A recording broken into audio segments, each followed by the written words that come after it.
आज हम फिजिक्स के टॉपिक प्रीफिक्सेस को सीखने जा रहे हैं।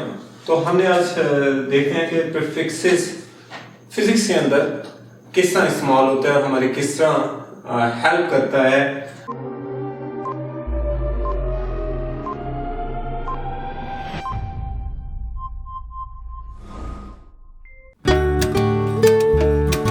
प्रीफिक्सेस जो है यहाँ पे दो वर्ड्स हैं, प्री और फिक्स।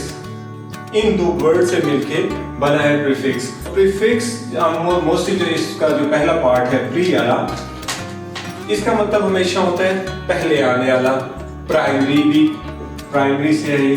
और फिक्स का मतलब तो आपको बिल्कुल क्लियर होगा कि ये एक वैल्यू होगी जो कि फिक्स होगी, सो उससे पहले एक प्राइमरी वैल्यू लगा दी जाती है, तो फिर ये वर्ड बन जाता है प्रीफिक्स। तो अब हम फिजिक्स के अंदर देखते हैं डेफिनेशन के लिहाज से कि प्रीफिक्सेस क्या होते हैं। So prefixes are the words और letters added before SI units, यानी वो अल्फाज या वो लेटर्स हरूफ जिनको हम क्या करते हैं एसआई यूनिट से पहले लगा लें। प्रीफिक्सेस की हमें जरूरत क्यों महसूस होती है? प्रीफिक्सेस की जरूरत हमें उस वक्त पड़ती है जब हमारा बहुत बड़े नंबर्स या बड़ी क्वांटिटीज या बहुत ज्यादा स्मॉल क्वांटिटीज के साथ वास्ता पड़ता है, तो फिर हम प्रीफिक्सेस का सहारा लेते हैं उन नंबर्स को या उन क्वांटिटीज को एक्सप्रेस करने के लिए।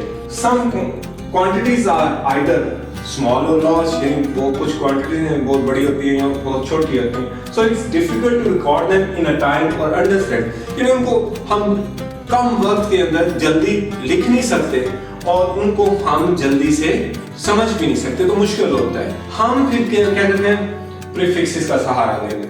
जैसे मिसाल के तौर पे यहाँ पे मैंने एक नंबर लिखा है और उसके साथ ये ऐसा यूनिट लिखा है।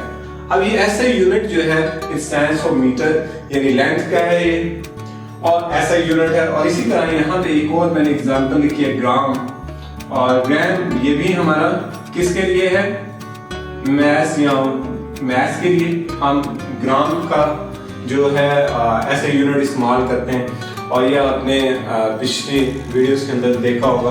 अब हमने क्या करना है कि एक तो ये नंबर हमारा प्रीफिक्स यूज करने का मकसद क्या होगा, एक तो ये नंबर छोटा हो जाए और हमें उसको समझना भी आसान हो जाए, यानी क्वांटिटी यही रहे लेकिन नंबर को पढ़ना हमारे लिए आसान हो जाए। तो अब ये जो लिखा हुआ है 250,000 टोटल मीटर्स लिखा हुआ है, सो 250,000 मीटर्स।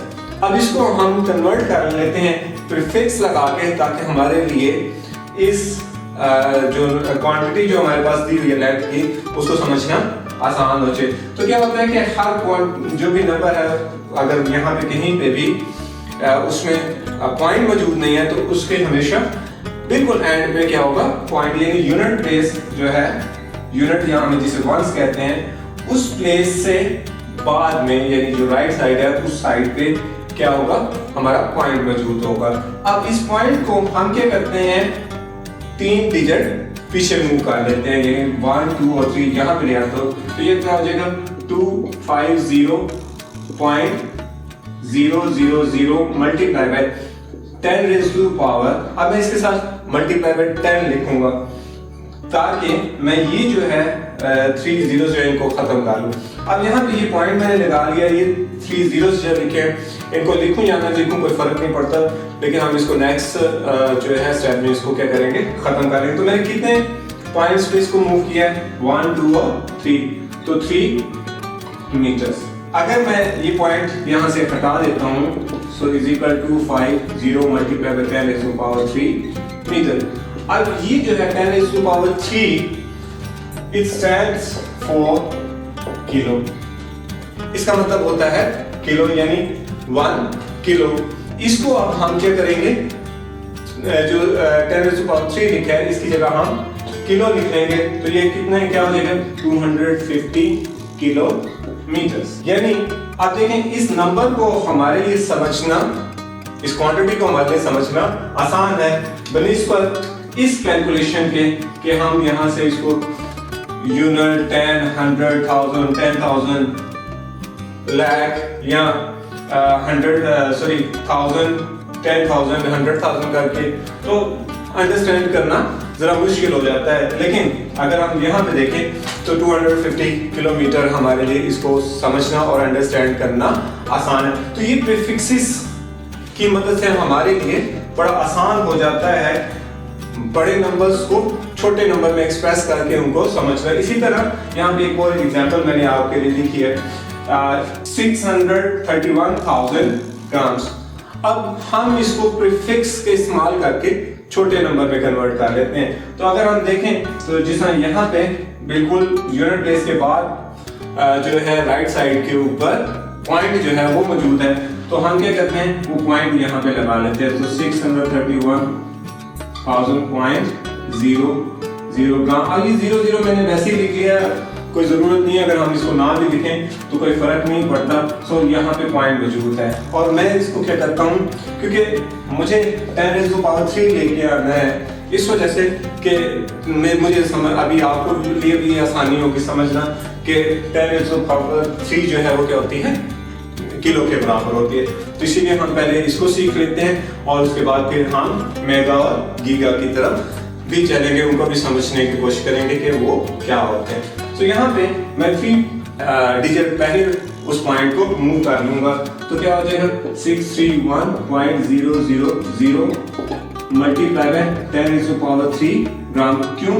क्योंकि मैंने ये पॉइंट जो है उसको 3 डिजिट पहले जो है वो मूव कर लिया। तो अब ये जो 0 है अगर मैं इनको ना लिखूं तो 631 और इसी के लिए ये जो मैंने लिखा है किलोग्राम लिख लूंगा। तो 10⁻³ जो है वो क्या होती है, किलो की इक्वल होती है। तो उसके लिए जो किलो 10⁻³ के लिए मैं जो प्रीफिक्स यूज करता हूँ वो क्या है, किलो यूज करूंगा। तो इससे मैंने वहां पे क्या किया, के लिख दिया, ये किलो को रिप्रेजेंट कर रहा है। सो अब मेरे लिए इस क्वांटिटी को समझना और लिखना आसान है बनिस्बत इसके कि मैं इस क्वांटिटी को पहले यूनिट 10, 100,000, 10,000, 100,000 काउंट करूं और वो जरा मुश्किल काम है। तो मेरे लिए 631 किलोग्राम को समझना और लिखना आसान है। सो इस तरह प्रीफिक्सेस जो हैं वो हमें नंबर्स को, क्वांटिटीज को लिखने में, रिप्रेजेंट करने में हमारी क्या करते हैं, हेल्प करते हैं। सो आई होप सो कि आपको प्रीफिक्सेस का कंसेप्ट क्लियर हो गया होगा।